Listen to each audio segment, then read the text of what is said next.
योगासन या योग 12वीं क्लास का जो तीसरा चैप्टर है, इसमें हम देखेंगे योग क्या है, उसकी परिभाषा क्या है और योग के कितने प्रकार हैं, अष्टांग योग क्या है और कुछ बीमारियों के लिए आसन कौन कौन से हैं।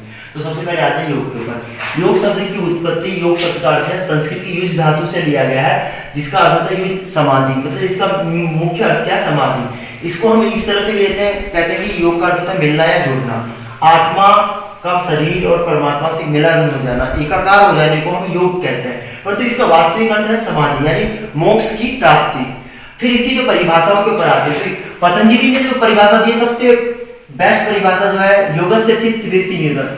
योगस्य चित्त मींस चित्त के अंदर यानी मन के अंदर आने वाली वृत्ति यानी विकारों को रोक देना ही योग है, मतलब एब्सेंस ऑफ थॉट, विचार शून्य हो जाना ही योग है।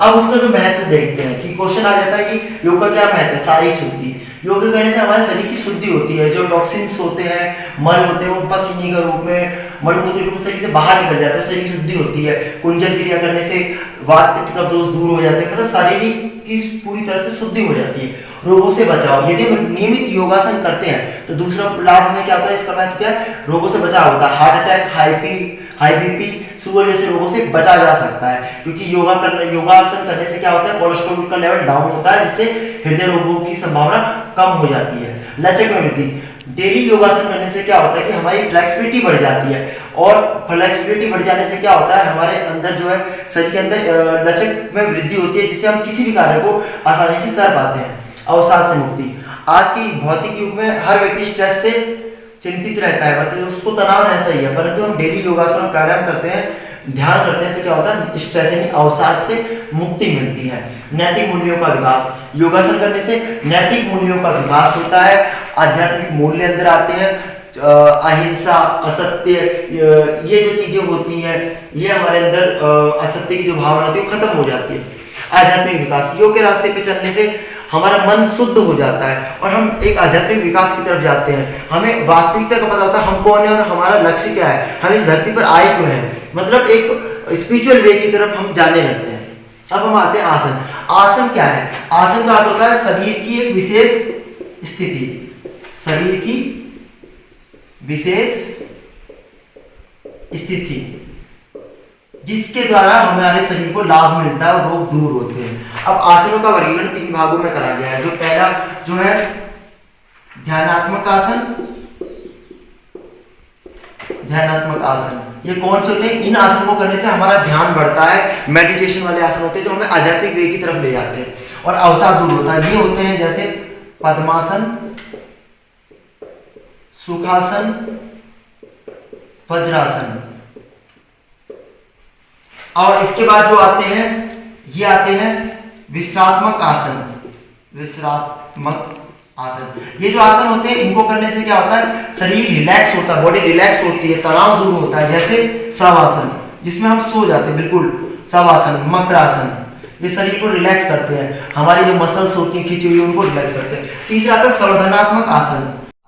ये जो आसन होते हैं ये शरीर के खिंचाव के लिए होते हैं, इनसे शरीर में खिंचाव आता है, रोग दूर होते हैं। जैसे चक्रासन, क्योंकि जब हम चक्रासन करते हैं पीछे जाते हैं, पूरा 72 नाड़ी में रक्त का प्रवाह, खिंचाव पैदा होता है। चक्रासन, हलासन, भुजंगासन,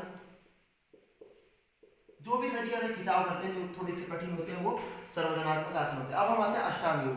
अष्ट मीन्स होता है 8, टांग मीन्स योग, मतलब जिसके 8 अंग है उसको हम क्या कहते हैं, अष्टांग योग। ये अष्टांग योग महर्षि पतंजलि ने दिया था कि योग की शुरुआत कहाँ से होती है और अंत कहाँ तक, मतलब स्टेप कौन से होते हैं, वो 8 अंग कौन से जिसमें हम बढ़ते हैं, धीरे धीरे सीढ़ियां होती हैं। तो सबसे पहले आता है यम। यम का अर्थ होता है बांधने वाला, जो हमें बांधे, ठीक है, या फिर जो हमारे दैनिक जीवन के लिए आवश्यक हो।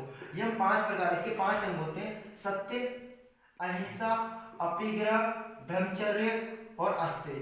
सत्य, हमें सत्य बोलना चाहिए अगर हमें योग के मार्ग पर जाना है, हमें कभी असत्य नहीं बोलना चाहिए। अहिंसा, हमें किसी जीव की हिंसा नहीं करनी चाहिए, हमें सात्विक भोजन करना चाहिए ना कि मांसाहारी, और किसी को गलत नहीं बोलना चाहिए ताकि उसको, अगर हम गलत बोलते हैं तो क्या होता है वो भी एक हिंसा होती है। अपरिग्रह, हमारी जितनी जरूरत है हमें उतना ही संग्रह करना चाहिए, ज्यादा नहीं करना चाहिए। अगर मान लो मेरा पेट जो है मटके के पानी को पीने से भर जाता है तो मुझे सोने के घड़े की क्या आवश्यकता, मतलब जितना अपने पास उतने में संतुष्ट रहना अपरिग्रह है। ब्रह्मचर्य, यानी हमें तन और मन से ईश्वर का ध्यान करना चाहिए और अपनी शक्ति को, ऊर्जा को बचा के रखना चाहिए, वो ब्रह्मचर्य है। फिर है अस्ते। अस्ते का अर्थ है कि किसी दूसरे की वस्तु को चोरी ना करना। अगर किसी का सोना भी पड़ा हुआ है तो भी उसको उठाकर अपने पास ना रखना और ये सोचना कि किसी और की वस्तु है। नियम। अब जो दूसरा अंग आता है अष्टांग का, पहला था यम, दूसरा नियम। इसका मतलब था बांधने वाला, जो हमें बांध के रखे। इसके 5 अंग हैं, इसके भी 5 अंग हैं, जैसे ऊपर थे 5, इसके भी 5 अंग हैं। शौच। शौच का अर्थ है मतलब सफाई। हमारा शरीर स्वच्छ होना चाहिए, मलमूत्र वगैरह को साफ करके शरीर को स्वच्छ रखना चाहिए। पसीने और शरीर को ही नहीं, हमारे मन को भी स्वच्छ रखना चाहिए, दूसरे के लिए ईर्ष्या की भावना ना हो। संतोष। संतोष करते हैं जो अपने पास है उसमें संतुष्ट हो जाना। तप यानी सुख दुख को सहने की क्षमता को हम तप कहते हैं। सुख में ज्यादा खुश ना होना और दुख में ज्यादा अवसाद में ना आना।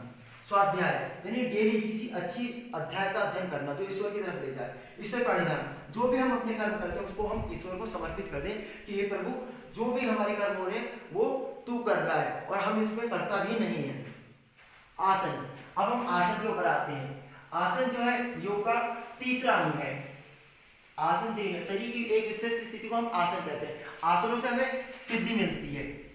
आसन आसनात् भवे दृढ़म्, यानी आसन हमें दृढ़ बनाते हैं, मजबूत बनाते हैं और शरीर को स्वच्छ रखते हैं। मतलब इसके बाद आसन आते हैं। प्राणायाम इसका चौथा अंग है। ये 2 शब्दों से मिलकर बना है, प्राण जमा आयाम। प्राण मीन्स होता है जीवनी शक्ति जिससे हम जीवित हैं, और आयाम यानी उसका ठहराव। प्राणायाम 3 प्रकार के हैं, वैसे तो कई प्रकार के, पर मुख्य 3 प्रकार के, पूरक, रेचक और कुंभक। पूरक करते हैं श्वास को अंदर लेना इस तरह से, रेचक करता है बाहर निकालना, और कुंभक करता है श्वास को रोक लेना इस तरह से।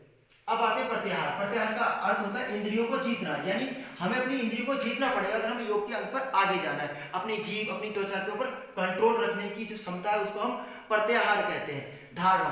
धारणा का मतलब होता है धारण करना, यानी सोच। अगर हम कोशिश करते हैं ध्यान लगाने की तो हमारी पहली स्टेज है वो धारणा है, यानी हम चंद्रमा की तरफ ध्यान लगा रहे हैं, चंद्रमा को एक अपना ध्यान लगाने के लिए धारण कर रहे हैं, यानी उसको अपने एक वस्तु को सोच रहे हैं और उसकी तरफ फोकस कर रहे हैं, वो ध्यान। ध्यान इससे आगे की अवस्था होती है। मतलब ध्यान क्या है, जब हम उसी की तरफ सोचने लग जाए और वहां पे घंटों बैठने लग जाए तो वो ध्यान है। ध्यान 2 प्रकार का होता है, आंतरिक ध्यान जिसमें हम मन के अंदर आंखें बंद करके चंद्रमा की तरफ ध्यान लगा रहे हैं, सिर्फ चंद्रमा के बारे में सोच रहे हैं और कोई थॉट्स नहीं आ रहे। और बाह्य ध्यान जिसमें हम बाहर की वस्तु पर ध्यान लगाते हैं, किसी पेड़ या किसी पर्वत या किसी मतलब सूर्य या चंद्र को देखना, बाहर आंख खुली हो रखकर। आंतरिक में हमारी आंखें बंद रहेगी और मन की आंखें खुली होंगी।